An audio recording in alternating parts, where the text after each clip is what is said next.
India and Pakistan have fought 4 major wars since 1947, and every single one reshaped South Asia. From the chaotic tribal invasions in Kashmir to epic tank battles in 1965, the birth of Bangladesh in 1971, and the high-altitude clashes of Kargil in 1999. Each war carried huge consequences for the region and the world. These battles weren't just about land, they were about identity, survival, and global power. Today, Kashmir still burns as the unresolved heart of this rivalry. Every week, we release 3 new exclusive videos for our members and patrons. The Pacific War, the Eastern Front of World War II Prelude, and many other series, including the War of Spanish Succession, Punic Wars, Iberian Reconquista, Russian Revolution and Civil War, North African and Italian campaigns of World War II, and much more. It has been long overdue, but we have finally created a YouTube channel exclusively for our Kings and Generals podcasts. Please go and check out Kings and Generals podcast, home to the Pacific War Week by Week podcast and the Fall and Rise of China podcast, link in the description and pinned comment. To see those, as well as get access to our exclusive Discord, see our schedule, and get early access to all videos, join the ranks of our patrons and YouTube members via the links in the description and pinned comment. Thanks to our supporters for allowing us to continue doing our dream job. Even though Britain emerged victorious from World War II, the empire on which the sun never sets was so devastated economically and so inundated by independence movements that it was forced to decide to stop being an empire. Against the background of anti-colonialism, the post-war British government concluded that it was more economically prudent to gradually give independence to its colonies than to retain control over them. India, which had a very powerful anti-colonial movement, was among the first British colonies to be promised independence. Initially, Britain wanted to see a unified India, a single Commonwealth member state, which included all territories of the British Raj. However, a massive Muslim minority of the British Raj had other ideas. Led by the Muslim League, they demanded their own state in Muslim-majority regions of India. In 1946, particularly following the Direct Action Day demonstrations conducted by the Muslim League, India saw a great degree of intercommunal violence. Eventually, Britain and Hindu leaders reluctantly agreed to the partition of India along religious lines. The partition was accompanied by a lot of suffering, violence, and displacement of people. While most of the former British Raj territories were divided between India and Pakistan, several large princely states remained unaffiliated for a while.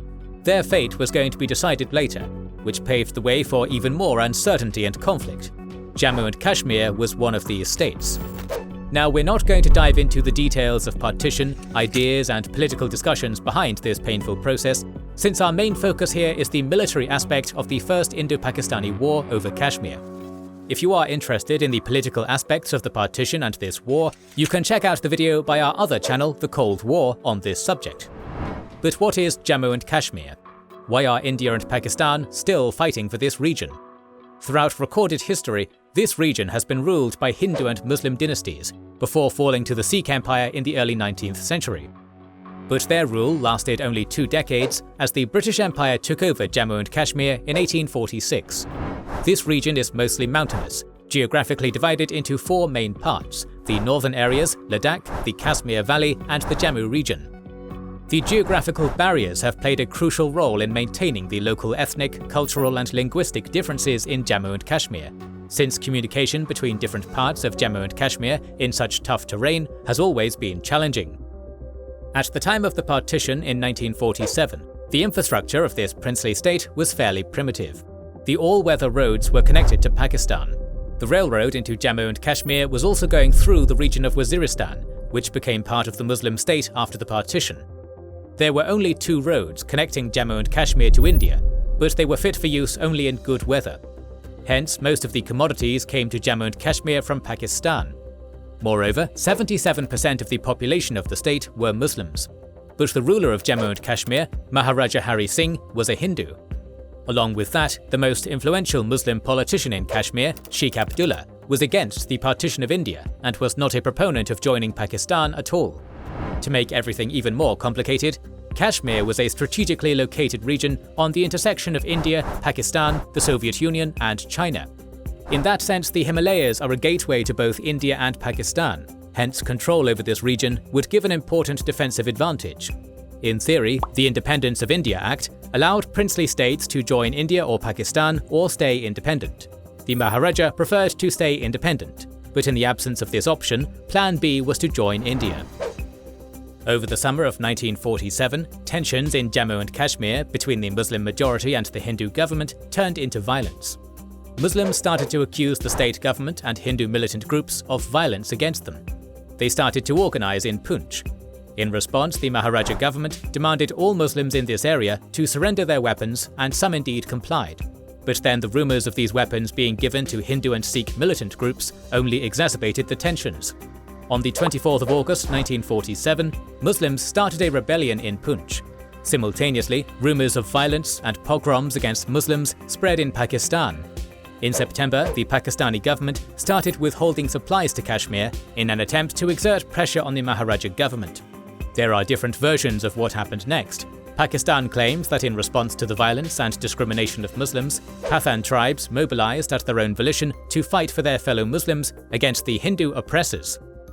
Some accept that they may have had ulterior motives, like looting, but by no means was the Pakistani government behind this mobilization. However, India claims that this was planned in advance by the Pakistani government under the codename Operation Gulmarg. The alleged plan was to mobilize and send the Pathan tribal forces into Jammu and Kashmir, launch a rebellion in the northern areas to occupy Ladakh, launch another rebellion in border regions, capture the capital Srinagar and the roads leading to India. This would be followed by the deployment of the Pakistani army under the pretense of restoring order. The alleged goal was to execute this plan as soon as possible, before India had any chance to react. But what exactly did these nascent armies look like? The Independence of India Act ruled that 2/3 of the 460,000 pre-partition army would be part of the Indian army, while Pakistan would get the rest. India got most of the weapons, ammunition, military infrastructure, and crucially, most of the air force. Overall, India had 88 infantry battalions, 12 armoured regiments, and 19 artillery regiments. Pakistan got only 33 infantry battalions, 6 armoured regiments, and 9 artillery regiments.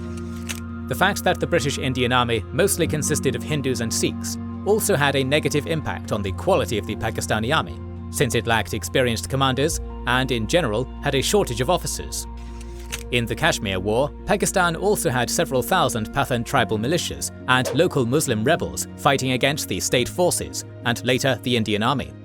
A very curious fact is that the commander-in-chiefs of both armies were British officers, and this had an impact on the outcome of the 1947-48 Kashmir War.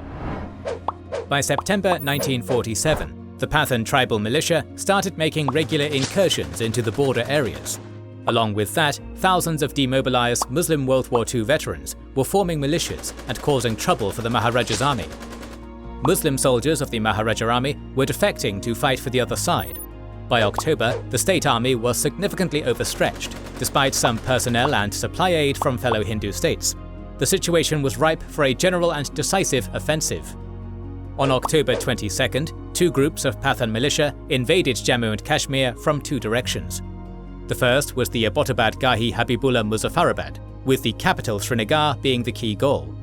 Again, it is difficult to ascertain the exact strength of this grouping, but several sources report about 5,000 people involved in this offensive. The second grouping to the south was an auxiliary force that was going to move into Kohala and advance on Poonch and surrounding areas. On October 23rd, the northern grouping occupied Domal, defeating the 4th Battalion under the command of Lieutenant Colonel Narayan Singh. The defection of the Muslim forces from this unit aided them.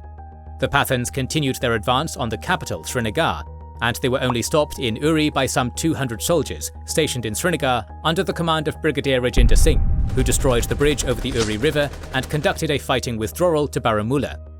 The southern militia grouping quickly seized Bag, Rawalkot, Rajouri and Berry Patan, encircled Poonch and cut the road to Jammu by early November. The Azad Kashmir government was proclaimed in the Muslim-controlled areas of Jammu and Kashmir. The northern grouping was expected to continue their advance, despite the destruction of the bridge in Uri, but the lack of discipline of these irregular forces was a major problem. Apparently, the Pathans could have crossed the small river without too much trouble, but they refused to give up their vehicles, which carried their loot. As a result, they captured Baramulla on the doorstep of Srinagar only on October 26th. Still, even then they preferred plundering and massacring the local Sikh and Hindu population instead of moving to the capital Srinagar. The only obstacle on the way to Srinagar was a roadblock defended by 50 soldiers of the state. Now, the significance of Srinagar went beyond the symbolism of control over the capital. The Srinagar airfield was a strategic military asset in this war, since it was the only viable way for India to bring in personnel and equipment, at least until the weather permitted. Failure to move on Srinagar at once gave the Maharaja government time to act. On October 24th, they asked for military assistance from India. They agreed to join India in exchange, and 2 days later signed the Instrument of Accession. Bringing troops and equipment via the roads would take too much time. Thus, India decided to immediately airlift 2 companies of the 1st Sikh Regiment via 30 Dakota transport aircraft to the Srinagar airfield. At once, they were sent to the east of Baramulla to join the state forces in an attempt to stop the Azad Kashmir militia. Once again, they were outnumbered by the militia and had to make a fighting withdrawal towards Srinagar, creating defensive positions on an elevation 20 kilometers to the east of the city. The Indian Air Force started conducting sorties to hinder the militia. Moreover, the tribal forces were more used to guerrilla warfare and had no training or expertise in fighting against dug-in infantry. By the time they managed to bypass the defensive positions, India had managed to fly in the remaining companies of the 1st Sikh, along with 3 battalions of the 161st Infantry Brigade, a machine gun company, and an artillery battery.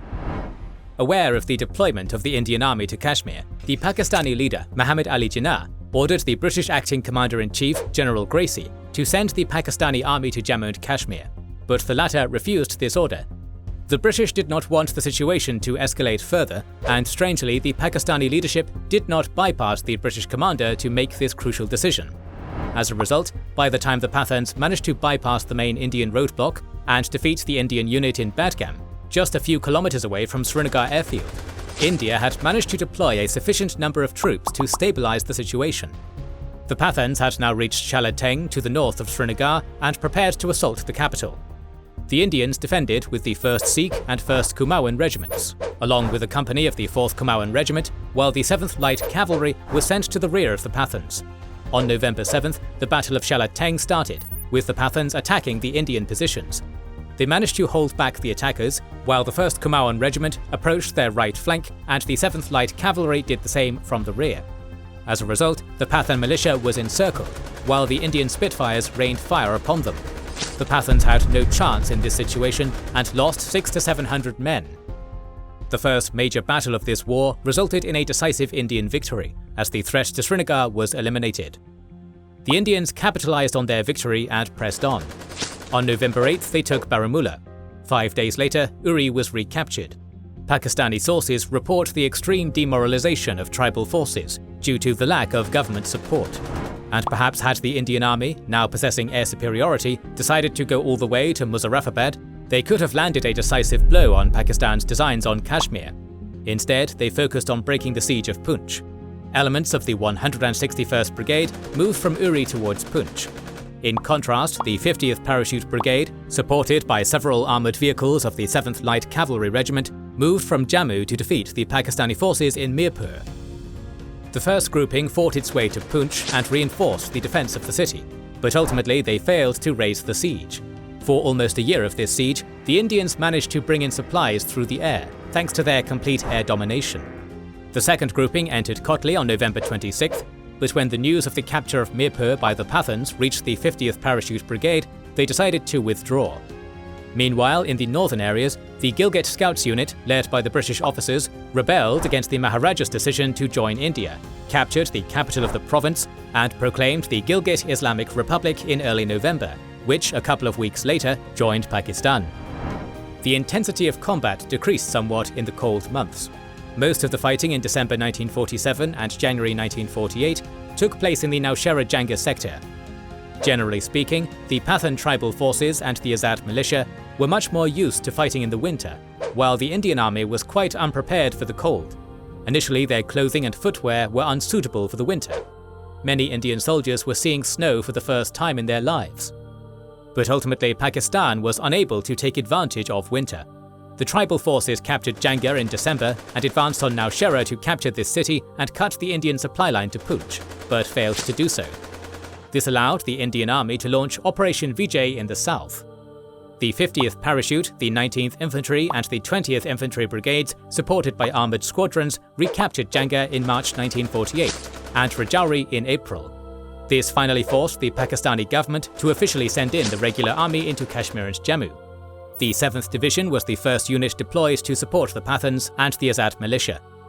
But by this point, the Indian Army had already seized the strategic momentum that they would carry until the end of the war. In the northern areas, the situation was better for the Muslim forces. In February 1948, the Gilgit Scouts of the Muslim companies of the 6th Brigade launched Operation Hammer, with the goal of capturing Skardu, then Kargil, then the Zoji Pass, and finally Leh. Initially, the Indian forces defending Skardu were weak, so the Gilgit Scouts advanced and besieged Skardu, Kargil and Dras. In May, they defeated 2 Indian battalions sent to relieve the Skardu garrison. But the ability of the Indian Air Force to deliver supplies enabled it to fight until August, when they were forced to surrender. In May, they also captured Kargil, while in June, Dras fell to the Gilgit Scouts. Leh was the next goal, but the arrival of a Gurkha battalion made it possible for the Indians to repulse the Pakistani attack. At this point, the Indian army launched a counterattack, as the Gilgit Scouts took positions at the entrance of the Zoji Pass.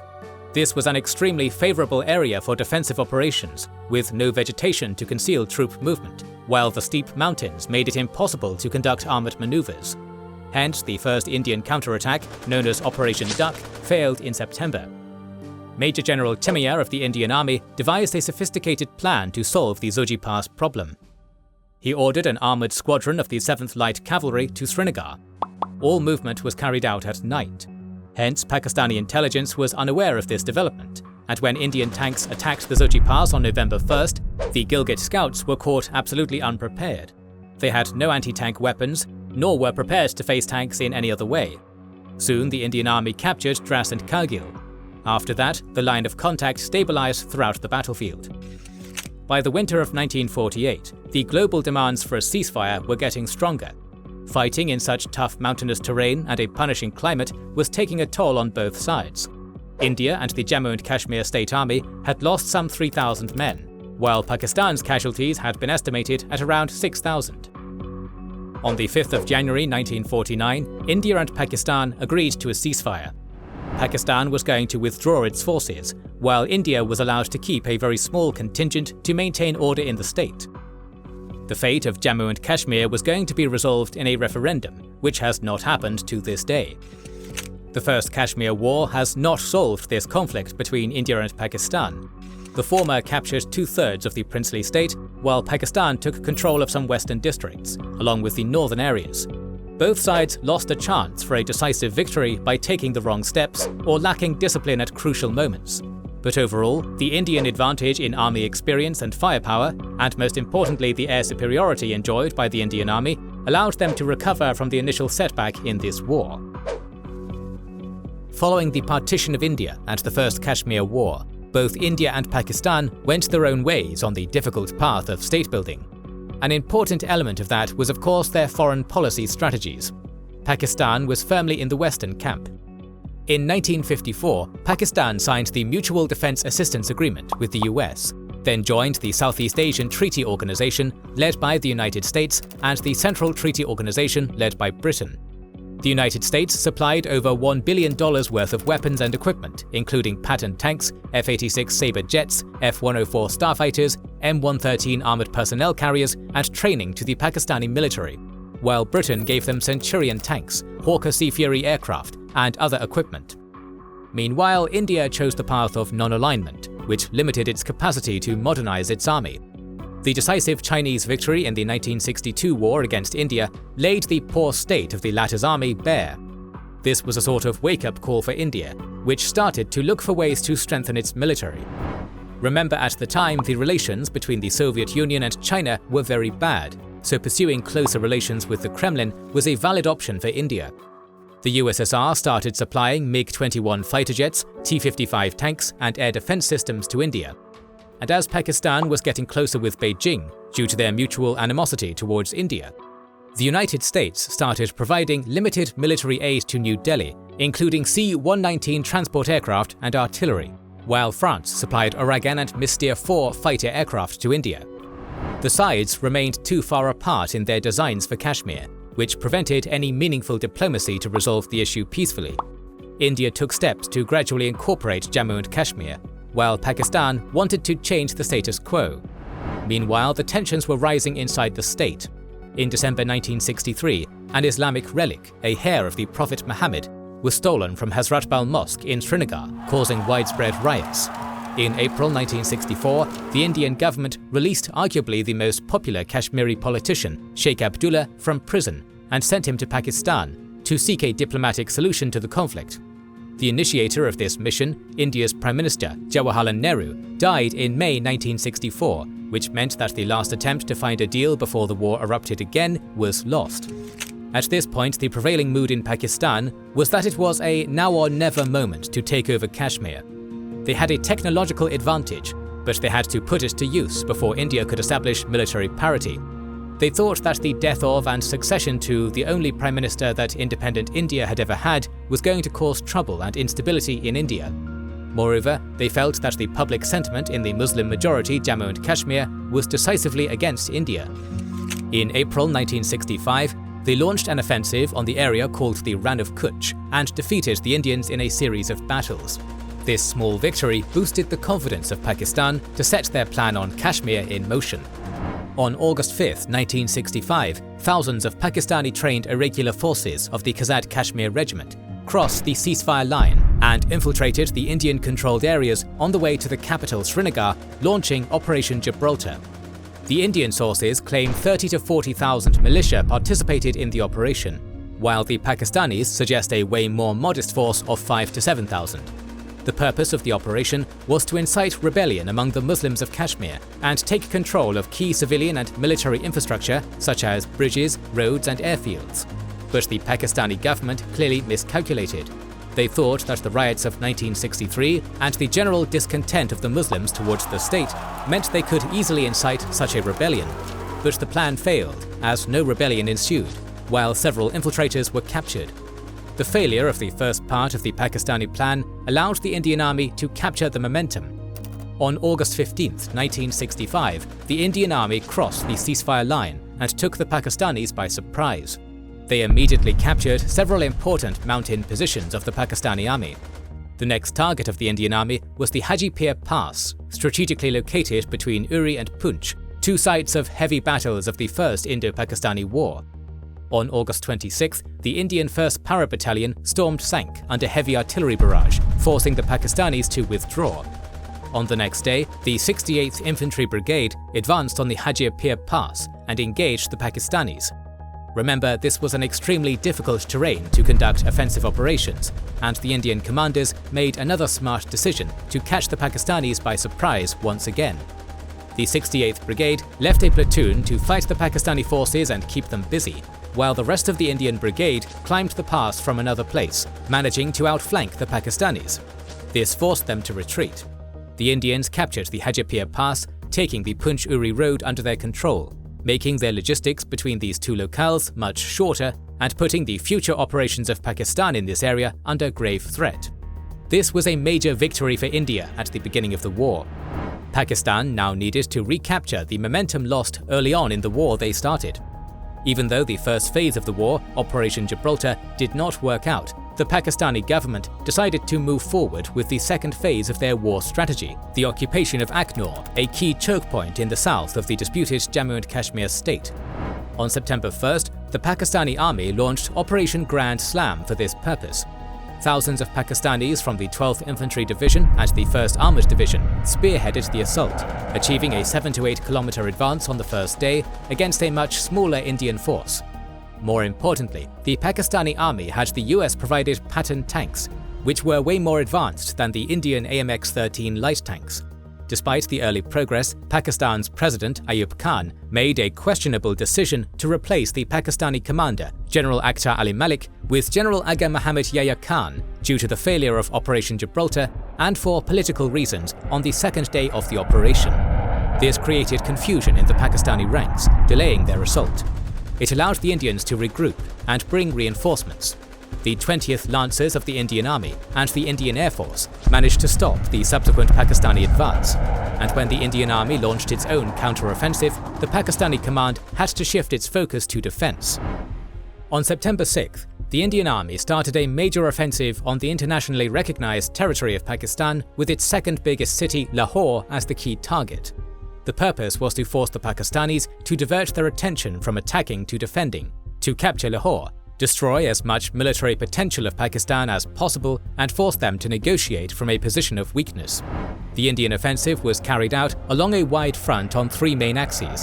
The northern axis from Amritsar to Lahore, spearheaded by the 15th Infantry Division, the central axis from Kalra to Baki, led by the 7th Infantry Division, and the southern Kemker and Kasur axis, conducted by the 4th Mountain Division.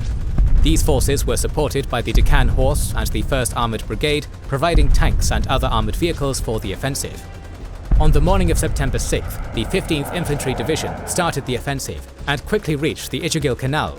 The 3rd JAT Regiment advanced all the way to Batapur and Dograi on the outskirts of Lahore, but facing shortages of ammunition, logistical difficulties, and Pakistani shelling and airstrikes, they had to withdraw.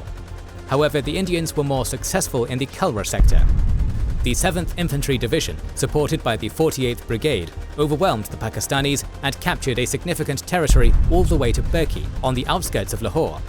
On September 8th, the Pakistani army conducted a massive artillery shelling on the Indian troops to slow them down, which was followed by a tank counterattack by the Pakistani 1st Armoured Division. The Indian infantry managed to slow them down before their tanks arrived and turned the tide of the battle. On September 11th, India captured Berki. Around the same time, Pakistan attempted an ambitious counter-offensive into India.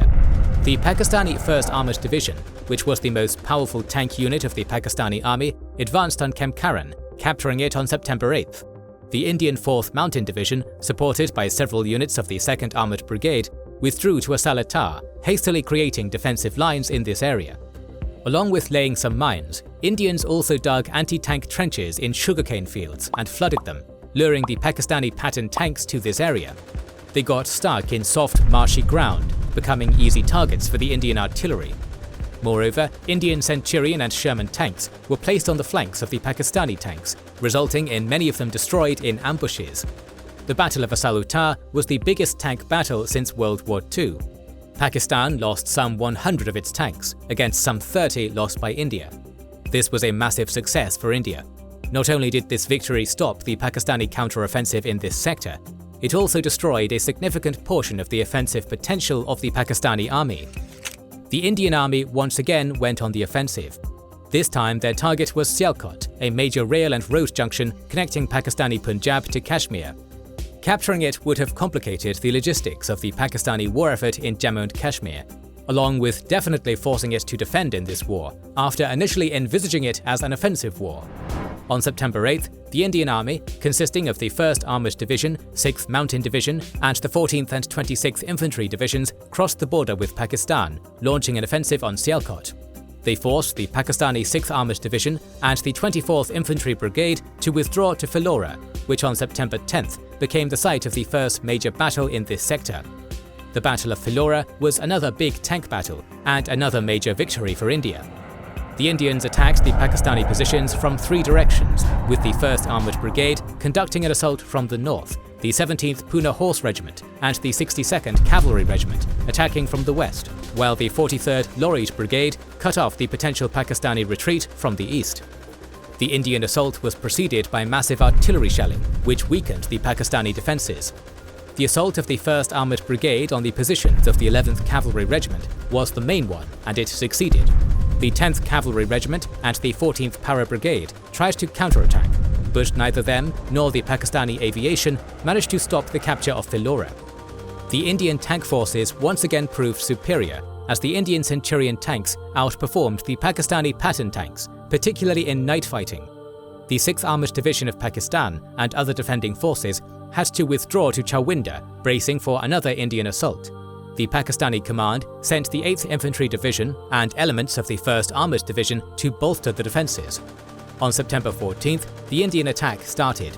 Their tanks tried to outflank Pakistani positions, but the determined counterattack by the 25th Cavalry Regiment, consisting of Patton tanks, stopped the Indian advance. The Indian army made several attempts to break through the fierce Pakistani resistance. We already mentioned how at the time when it happened, the Battle of Assalutar was the biggest tank battle in the world after World War II, but the Battle of Chawinda had an even bigger tank combat. More than 160 tanks were destroyed in 4 days, with Pakistan finally emerging victorious from an armoured confrontation. They managed to stop the Indian offensive on Sialkot. At that point, the offensive potential of both sides was significantly degraded. There were several more notable battles in Dogra and Rajasthan, but after the Battle of Sialkot, it became clear that at that point the war turned into a stalemate. Both the United States and the USSR had been working hard to stop the war. On September 20th, the UN Security Council adopted Resolution 211, calling on both sides to stop the fighting. On September 23, 1965, the fighting stopped. On December 10, 1966, the Indian Prime Minister Lal Bahadur Shastri and Pakistani President Muhammad Ayub Khan met in Tashkent, USSR, signing a declaration whereby they agreed to pull back their armies to the pre-August 1965 ceasefire line.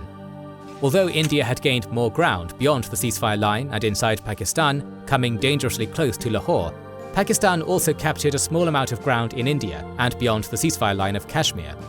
The result of the war is considered inconclusive. Although India seemed to have some advantage and carried the strategic initiative for most of the war, towards the end its military was somewhat exhausted too. But most importantly, it prevented Pakistan from altering the status quo in Jammu and Kashmir, which effectively meant a strategic and political failure of this war for them, as the technological advantage of Pakistan over India in terms of armoured forces and aviation did not amount to actual success on the battlefield.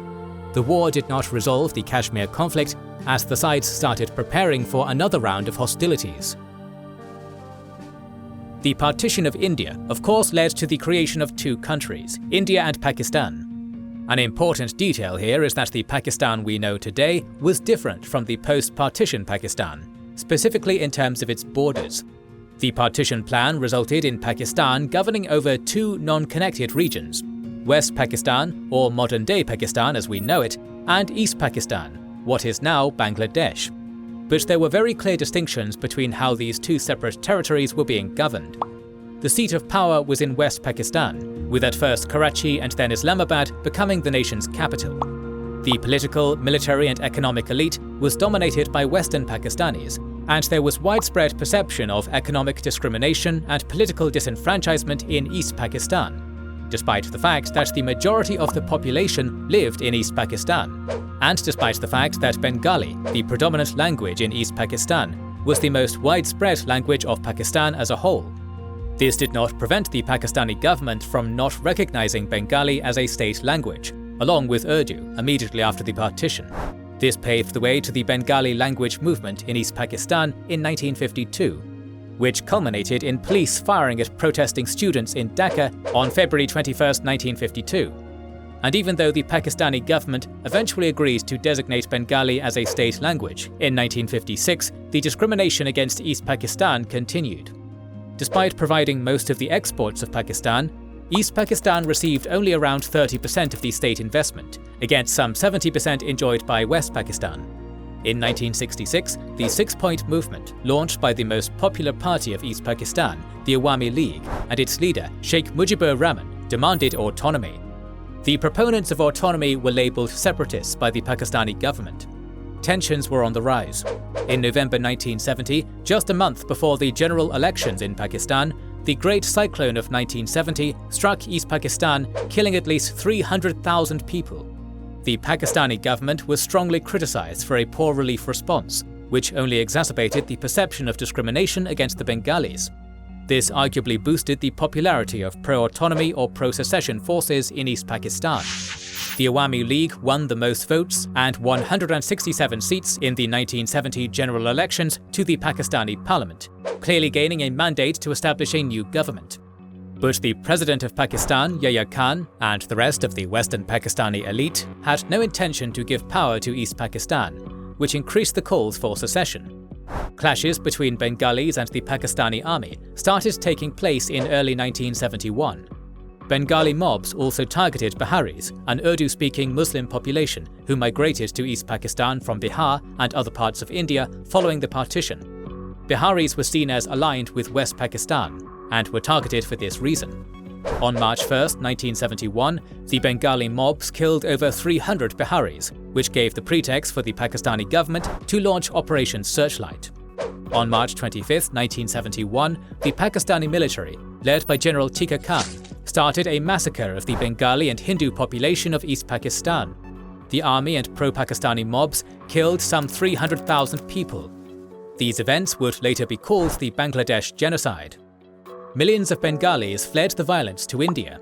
The huge influx of refugees and the massacre of Hindus in East Pakistan was inevitably going to turn India into a party to this conflict. There was huge pressure on the Indian Prime Minister Indira Gandhi to intervene. And although initially Gandhi was reluctant to carry out military intervention, India started helping the Bengali paramilitary with training and money. At the time, to retaliate against the Pakistani atrocities, the Bengalis would organize in Mukti Bahini paramilitary units. Many Bengalis serving in the Pakistani army defected and joined the Mukti Bahini. This paramilitary put up significant resistance to the Pakistani army through sabotage and guerrilla operations, significantly degrading the military's ability to effectively control East Pakistan beyond its largest cities. Throughout 1971, the Mukti Bahini continued successfully resisting the Pakistani military, controlling some of the countryside territory and border outposts with India. A lot of fighting was going on in the border territories, with India sometimes offering support with its air force and artillery, especially when the Pakistani army attempted carrying out cross-border operations against the Bengali paramilitary. For a while, these relatively small-scale incidents did not rise to the level of a full-scale war. But on December 3, 1971, everything changed. On this day, the Pakistan Air Force carried out a daring operation, trying to replicate the hugely successful preemptive strike by the Israeli Air Force in the Six-Day War. Operation Chinggis Khan was supposed to significantly damage the Indian capacity to conduct air war by destroying their planes, air bases, and radar stations. The Pakistani Air Force bombed the Pathankot, Amritsar, Srinagar, Avintapur, Utalai, Jodhpur, Ambala and Agra air bases, but the damage to the Indian Air Force and its infrastructure was negligible. The element of surprise was lost, without much to show for it. India retaliated with a similar air campaign, which was more successful, gaining advantage in the air for the rest of the war. On the following day, the Indian Navy conducted a surprise attack on the Karachi harbour, destroying several Pakistani ships and effectively blockading West Pakistan. With both the Navy and Air Force significantly weakened, now supplying the forces in East Pakistan was becoming an impossible challenge for Pakistan. And to divert Indian attention from East Pakistan, which was now impossible to properly supply, thus pretty much indefensible, the Pakistani command decided to attack on the Western Front, to force the Indians to divert their attention here. For the first time in the history of the Indo-Pakistani conflict, the war was fought on two distinct fronts. And while both fronts were important for the outcome of the war, you can argue that the war fought in East Pakistan was key to deciding it. Let's first look at how the war transpired on the Western Front. The Pakistani army launched its first ground offensive in Jammu and Kashmir, aiming to capture Aknor and cut off the supply line to Jammu. Here, the Pakistani 23rd Infantry Division, supported by an armoured brigade, pushed back the 10th Infantry Division to capture Mandiala Heights on December 4th. After defeating fierce Indian counterattacks, the Pakistanis once again went on an offensive and captured Champ on December 6th. The Indian army here withdrew beyond the river Munawar Tawi. To prevent the further advance, the Indians blew up the bridge over this river.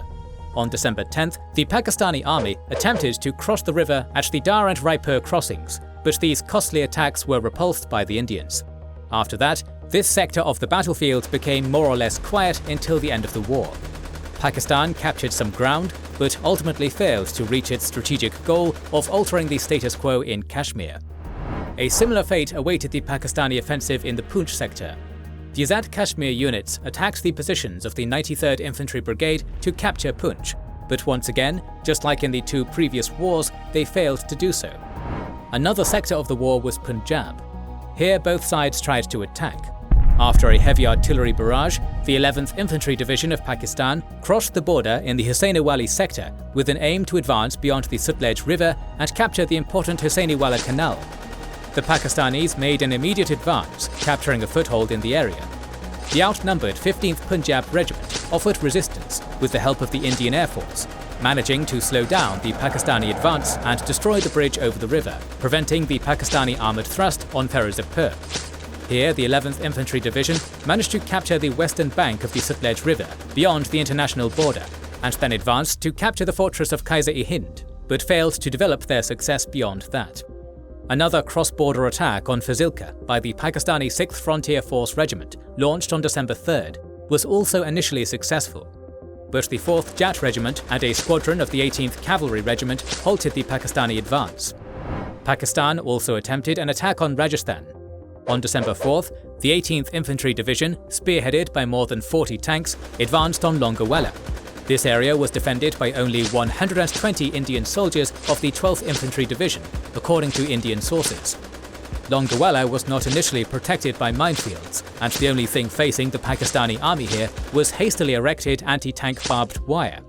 After reaching the barbed wire, the Pakistanis thought that there were minefields beyond it. This forced them to stop and wait for sappers to clean out the area, which was not mined. This gave India sufficient time to muster up the air force to target the Pakistani forces, while the outnumbered ground forces used their high ground and anti-tank weapons to destroy dozens of Pakistani tanks. The 18th Infantry Division was forced to withdraw. The Battle of Longawala was a major defeat for the Pakistani army against an outnumbered enemy on the Western Front. So, the Pakistani strategy of forcing the Indian army to divert its attention from the Eastern Front did not work out. All of their attacks had only minor success or no success at all. And not only did India manage to defend here, but they even attempted their own counteroffensives. The Indian First Corps conducted an offensive between the Basantar and Ravi rivers into the Shakak sector from 2 axes to prevent any Pakistani attack on Jammu from the south on December 5th. They succeeded here to gain significant ground, coming dangerously close to the key Pakistani base of operations, Sialkot, before the ceasefire was announced.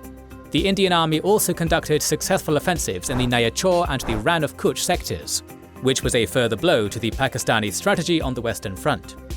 But the fate of the 1971 war was arguably decided on the Eastern Front. And here the Indian army had complete strategic initiative. The Indian advance was rapid and decisive. Even before the conventional war started on December 3rd, India gained a foothold beyond the border in the Garibpur and Bagura sectors. After the start of the war, the Indian Air Force practically destroyed the Pakistani Air Force in East Pakistan, while the Navy blockaded its ports. Remember that East Pakistan was surrounded by India on 3 sides and the ocean in the south. A smaller Pakistani army, without a proper capacity to resupply, was practically doomed. The Indian offensive into East Pakistan was multi-pronged. In the northwestern sector, the 20th Mountain Division and 202nd Mountain Brigade engaged the 16th Division of Pakistan and a few thousand paramilitaries in the border town of Hilli. The Pakistanis held the line for days, offering stiff resistance until December 11th, when the 16th Division had to withdraw, only because the advance of the 71st Mountain Brigade from Pachagatha Kurgaon threatened to encircle them. By December 16th, the Indians had captured a large swathe of land between Rangpur and Bogra. The 2nd Indian Corps, consisting of the 9th Infantry Division and the 4th Mountain Division, was attacking in the southwestern sector. The 4th Division quickly advanced from Dashana to Janaida, before diverting forces to move on Magura along the N7 highway, and Kushtia along the N704 highway. Meanwhile, the 9th Division moved from Garibpur on Jessore, capturing this major Pakistani stronghold on December 6th. From there, they moved south on Kulna. The overwhelmed Pakistani defences could not hold the Indians, who captured Kushtia on December 15th, while the 107th Brigade surrendered to the 9th Division near Kulna. This meant that practically all of the area southwest of the Padma River was now under Indian Mukti Bahini control. Another axis of the Indian advance was carried out by the 95th Mountain Brigade from the north, which focused on the important Pakistani stronghold of Jamalpur and Kamalpur on the way to Dhaka. The Battle of Kamalpur had been going on since November, and several Indian attempts were repulsed by the 31st Baluch Regiment. But the constant battles had significantly weakened the Pakistanis, who were running desperately low on supplies. On December 4th, the Mukti Bahini launched a decisive attack, forcing the Pakistanis to give up Kamalpur. A similarly bloody battle took place for Jamalpur, which fell to the 95th Brigade on December 10th. But perhaps the decisive blow to the Pakistani army in this sector was inflicted on the following day, when the 2nd Parachute Battalion of India landed in Tangail, in the rear of the Pakistani troops retreating from Jamalpur. Here, the Pakistanis suffered heavy losses. By December 16th, some of the Indian units in this sector had reached Dhaka. But arguably the most important axis of advance of the Indian army was led by the 4th Corps from the east. This was the shortest route to Dhaka. On December 3rd, the 57th Mountain Division advanced on Akaura and defeated the 27th Pakistani Brigade to capture this town. To the north, the 81st Mountain Brigade advanced from Kulara, while the 59th Brigade moved on Fenchuganj. By December 7th, they were attacking the 14th Division in Sylhet. Their will to resist the Indian attacks fell apart when the Indian paratroopers landed in their rear, forcing more than 6,000 Pakistani soldiers to surrender. The Pakistani army in Bengal was falling apart. Advancing from virtually all directions, the Indian forces were closing in on Dhaka. On December 16th, the Pakistani Eastern Command surrendered. Outnumbered and lacking in supplies, the Pakistani army was routed for the first time in the history of the Indo-Pakistani Wars. India gained its first decisive victory in the history of its conflict with Pakistan. They defeated the Pakistani military in Bengal, paving the way for the emergence of Bangladesh. The Indian victory solidified the country's claim to regional power, which has since grown to expand its impact on global affairs. It also changed the perception of the Indian military among the Indian people. Following the defeat by China in the 1962 war, the Indian public was down on its army, but the 1971 war completely changed this perception, boosting the prestige of the army. Meanwhile, Pakistan suffered a crushing defeat, losing half of the country as a result. This defeat played a role in further militarization of Pakistani society, with the military's influence increasing even more.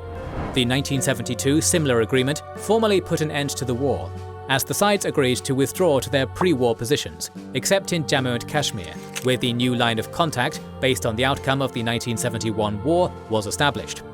India and Pakistan committed to resolve further disputes through diplomacy, but this was not the last war to be fought between the two. After India's decisive victory in the 1971 war, there was a long period of relative peace between India and Pakistan. But that is exactly what it was, relative peace. There was sporadic violence on the line of contact in Kashmir, such as the capture of the Siachen Glacier by India in 1984, and occasional artillery fire and skirmishes on the line of contact. The situation further deteriorated with the start of an armed insurgency in 1989, due to a wide array of issues, primarily caused by alienation, lack of representation, and discrimination experienced by Muslim Kashmiris. This indicated that there was still significant escalatory potential in this conflict, and the fact that the Pakistani government and military covertly supported this insurgency exacerbated the situation. Then there was the nuclear factor fueling the tensions between the sides. In 1974, India got nuclear weapons. In 1998, Pakistan made its first nuclear weapons tests, demonstrating to the world, and specifically to India, that they have now joined this exclusive club as well. Any war between these countries now would have been the first war between nuclear states.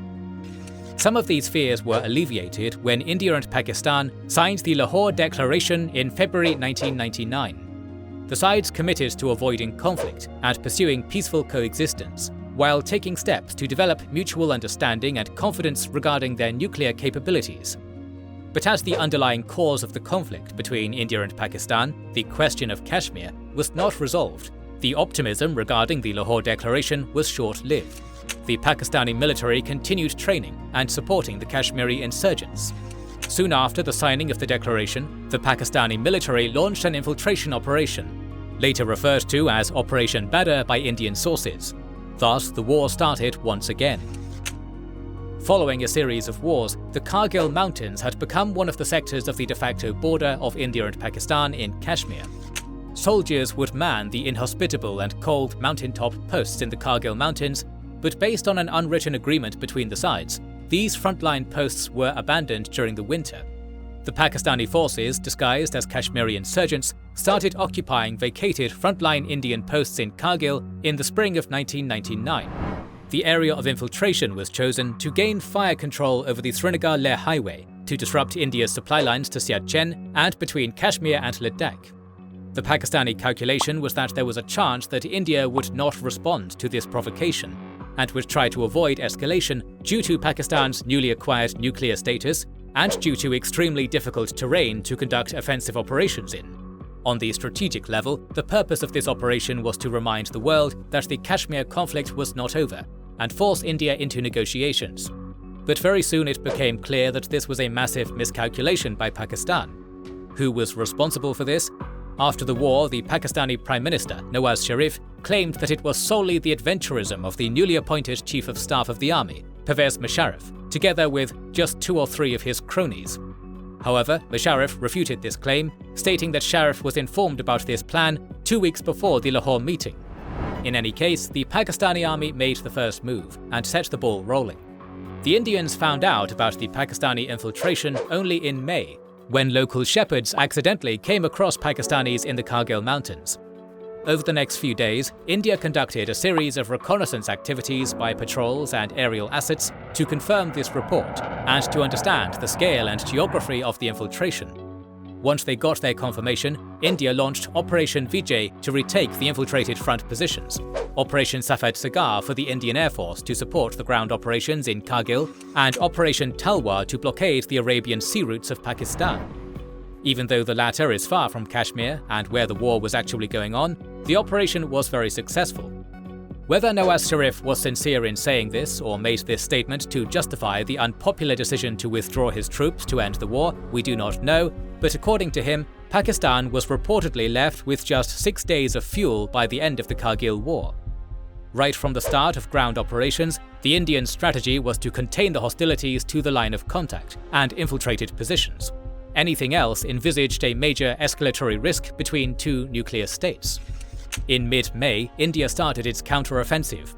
The role of the Indian Air Force, including their unmanned aerial vehicles, also known as drones, was expected to be key in defeating the Pakistani forces in terrain which is extremely unfriendly for attackers.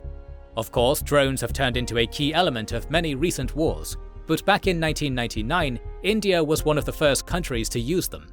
They were used for surveillance, particularly to detect enemy movement.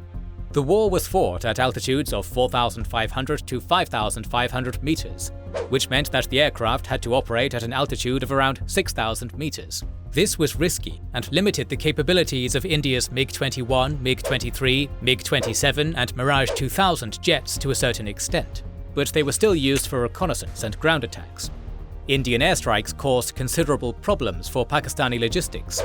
Mirage 2000 jets destroyed several Pakistani bunkers at Tiger Hill and Munthur Dallo. The latter attack is claimed to have killed 180 Pakistani soldiers. Artillery battles played a key role in this war. According to Indian sources, they used more than 250 artillery guns. The role of the Bofors FH-77B field howitzers was particularly lauded in damaging Pakistani military infrastructure and defences in Kargil. Every major Indian ground offensive to take Pakistani positions was preceded by a massive artillery barrage. For a while, especially early on in the war, the geography was in Pakistan's favour in the artillery war. They had the Srinagar-Leh highway under fire control, but the high angle and higher precision of Bofors howitzers were the game changers. The Indians could fire and then move somewhere else, which prevented the Pakistanis from taking full advantage of their higher positions. In some cases, Indian artillery fire was so overwhelming that the Pakistanis had to abandon their positions even before the Indian infantry launched ground assaults. The Indian command chose the captured ridgelines overlooking the Srinagar-Leh highway as a priority. This included the Taloling sector, the Batalik-Turtok sector, and to a lesser extent, Mushko Valley and the Kaksar sector. Of course, the nature of the terrain prevented major mechanized maneuvers and the use of division and brigade-sized units. Hence the fighting was done by smaller units. India already had the 8th Mountain Division, specialized in counterinsurgency, operating in Kashmir. They also deployed the units of the 3rd Infantry Division and artillery regiments to achieve a major firepower advantage in Kargil. The Zoji Pass, which usually opens in June, became usable in May, and this greatly helped India to bring new units and supplies quicker. The main Pakistani force fighting in the Kargil War was the Northern Light Infantry Regiment and local insurgents. The first priority of the Indian Army was the Taloling sector. Control over the high positions here gave the Pakistanis an easy view of a crucial stretch of the Srinagar-Leh highway. Elements of the 8th Mountain Division started the assault on May 14th. Heavily fortified positions of the Pakistanis enabled them to repel several Indian attacks. The nature of the terrain caused several instances of hand-to-hand combat. The Pakistani troops resisted Indian attacks fiercely, but after bringing reinforcements, ultimately on June 12th, the Indian army managed to defeat the Pakistanis in the Battle of Taloling. The final assault was preceded by heavy artillery fire by the Indian army, which offered cover for the advancing Indian units. One Indian group conducted a frontal assault, while another one managed to appear on the flank of the Pakistanis. By June 15th, the Pakistanis had to withdraw from their front positions to Tololing. This victory improved the logistics of the Indian army in this sector, allowing them to bring Bofors into the battle. The next major target of the Indian army in the Tololing sector was Point 5140, the highest peak of the Tololing ridgeline, which served as the supply base of the Pakistani army in this sector. After capturing the surrounding elevations, the 13th Jammu and Kashmir Rifles launched an assault on June 20th. Indian artillery once again provided covering fire for their ground troops. The artillery fire forced the Pakistanis into their bunkers, but once it stopped, about 100 meters before the Indians reached the mountaintop, the Pakistani machine guns started firing on them. But as the Indian troops managed to reach the mountaintop from several directions, the Pakistanis were overwhelmed and had to withdraw. Another major battle of the 1999 war took place at Tiger Hill, an important elevation captured by the Pakistani army in Operation Badr, overlooking the Srinagar-Leh highway. In May and June, the Indians conducted several poorly prepared attacks without adequate artillery support and were repulsed by the Pakistani army. To renew their assault, the Indian command sent in reinforcements, including the 18th Grenadier Regiment, which played an important role in the victory in the Battle of Tololing. On July 3rd, India's Mirage 2000s and artillery started an hours-long barrage of fire on the Pakistani positions. The 8th Sikh Regiment and the Naga Regiment led the ensuing assault, but were met with heavy fire. In an attempt to decide the battle, a group of the 18th Grenadiers climbed Tiger Hill from its steep side, trying to catch the Pakistanis by surprise. But as soon as they reached the hilltop, the Pakistanis pinned them down with heavy fire. According to the Indian sources, it was the 8th Sikh Regiment that climbed the mountaintop this time to save the day. The Indians gained a foothold at Tiger Hill on July 4th, and after 4 days of repelling the Pakistani counterattacks, they finally completely ousted the Pakistanis on July 8th. Simultaneously, heavy battles were going on for Point 4875 in the Muskos sector, another strategic elevated location overlooking the Srinagar-Leh highway. On July 4th, the 13th Jammu and Kashmir Rifles approached the target under the cover of a heavy artillery barrage. But the advancing Indian companies got pinned down by small arms and sniper fire for the whole night. Only after the neutralization of the Pakistani firing positions and destruction of their bunker by direct hits from anti-tank guns, the Indians managed to climb to the hilltop and capture it on July 5th. The Pakistanis launched several counterattacks to retake Point 4875, but the Indian units, bolstered by reinforcements, managed to repulse them for 2 days in close-quarters combat. India gained another victory in this war. By this point, it was becoming clear that India had the upper hand in this war. They had the technological advantage, which negated Pakistan's geographical advantage. The Indian army was gradually retaking the lost positions. Moreover, India was winning the information war. The Indian media did a great job of reporting about the war, both from the front lines and back in India, helping to consolidate support for the war effort at home and gain international sympathies. The international community viewed Pakistan as the instigator of this war. For the first time in the history of the Indo-Pakistani Wars, the United States openly sided not with its regional ally Pakistan, but with India. The Pakistani Prime Minister Sharif wanted to meet with US President Clinton, but Clinton insisted on a Pakistani withdrawal to the line of contact as a precondition. On June 18th, the G8 called on Pakistan to withdraw to the line of contact as well. Even China, which had its own problems with India, called for restraint and remained neutral, while Russia, unsurprisingly, sided with India. The fact that Pakistan was making ambiguous statements threatening India with its nuclear arsenal also did not gain them any sympathies internationally. Pakistan's Foreign Secretary Shamshad Ahmed stated that Pakistan will not hesitate to use any weapon in its arsenal, while the Pakistani army ordered the activation of its nuclear infrastructure. Even though the war never escalated beyond the line of contact in Kashmir and to the point of making a nuclear standoff realistic, the nuclear saber-rattling was making everyone around nervous. Without a clear path to victory, lacking any international support, and suffering defeats on the battlefield, Nawaz Sharif was forced to agree to withdraw the Pakistani army to the line of contact on July 4th. Although the war continued for a few more weeks, the outcome was clear. India had won the 1999 war, as Pakistan was forced to withdraw its troops to the pre-war lines without achieving any of its strategic objectives.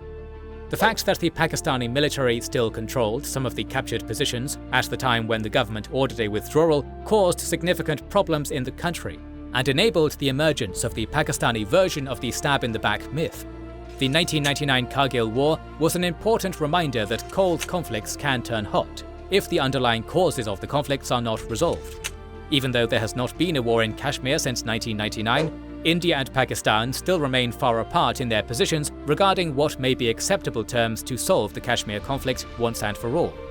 Therefore, the risk of escalation is still present. We will continue talking about modern conflicts more in the near future, so make sure you are subscribed and press the bell button. Please consider liking, subscribing, commenting and sharing, it helps immensely. Recently we have started releasing weekly Patreon and YouTube member exclusive content. Consider joining their ranks via the link in the description or button under the video to watch these weekly videos, learn about our schedule, get early access to our videos, access our private Discord and much more. This is the Kings and Generals channel and we will catch you on the next one.